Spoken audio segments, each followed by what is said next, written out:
હવે આપણે વાત કરશું 1.27 એટલે કે એને શું કહી શકાય 1.27 12નો મતલબ હજી બીજી વાર કહું છું 12નો મતલબ એવો થાય કે જે સંખ્યા પર 12નું ચિહ્ન આપ્યું હોય એ સંખ્યા સતત ચાલુ રહે એની જ સંખ્યા આવી જાય બરાબર એટલે 1.27 આપણને આપ્યું છે આના આપણે પી ભાગ્યા ક્યુ સ્વરૂપમાં દર્શાવવાનું છે હવે આપણે અહીંયા પહેલાં સંખ્યા લખી દઈએ 1.27 બરાબર એક્સ આ આપણે ધારી લીધું એક વસ્તુ ખાસ ધ્યાન રાખજો પોઈન્ટ પછી 4 આંકડા આવે ત્યાં સુધીનું જ આપણે કરવાનું છે એના વધારે જવાનું નથી હવે આના બરાબર એક્સ ધાર્યું હવે આપણે બંને બાજુ 100 વડે ગુણીએ 100 વડે ગુણવાનું કારણ શું છે તો પોઈન્ટ પછીની બે સંખ્યાઓ રિપીટ થાય છે એટલે બે માટે આપણે 100 વડે ગુણશું એટલે બંને બાજુ 100 વડે ગુણીએ તો અહીંયા થશે 1.27 ગુણ્યા 100 બરાબર 100 ગુણ્યા એક્સ એટલે આ કેટલું થઈ ગયું 127.27 કેમ 27 બીજી વખત લખ્યા તો મેં કીધું એ પ્રમાણે પોઈન્ટ પછી 4 આંકડા આપણે રાખવાના છે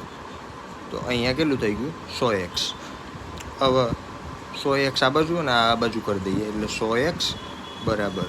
127.27 હવે મેં આગળ કીધું હતું એ પ્રમાણે જે ધાર્યું છે આપણે એ સંખ્યા અહીંયા લખી દેવાની 1.27 બરાબર હવે આના સરળતા માટે આપણે બાદબાકી કરી દેવાની કઈ રીતે તો જે સંખ્યા મોટી છે 127.27 એમાંથી આપણે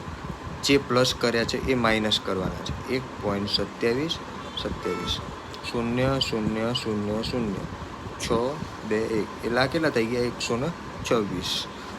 હવે 100x બરાબર 126 પ્લસ 1.27 બરાબર આપણે શું ધાર્યું છે એક્સ તો અહીંયા એક્સ મૂકી દઈશું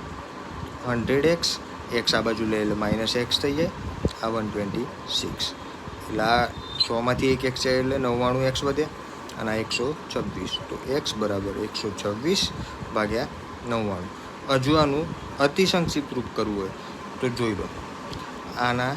3 વડે ભાગી શકીએ આપણે 33 ગુણ્યા 3 એવી રીતે 126ને 3 વડે ભાગીએ એટલે એનો મતલબ એવો થાય 42 × 3 3 ઉડી ગયા એટલે આપણો આન્સર 42 ભાગ્યા 33 આ પણ લખી શકાય બંને સાચા જવાબ છે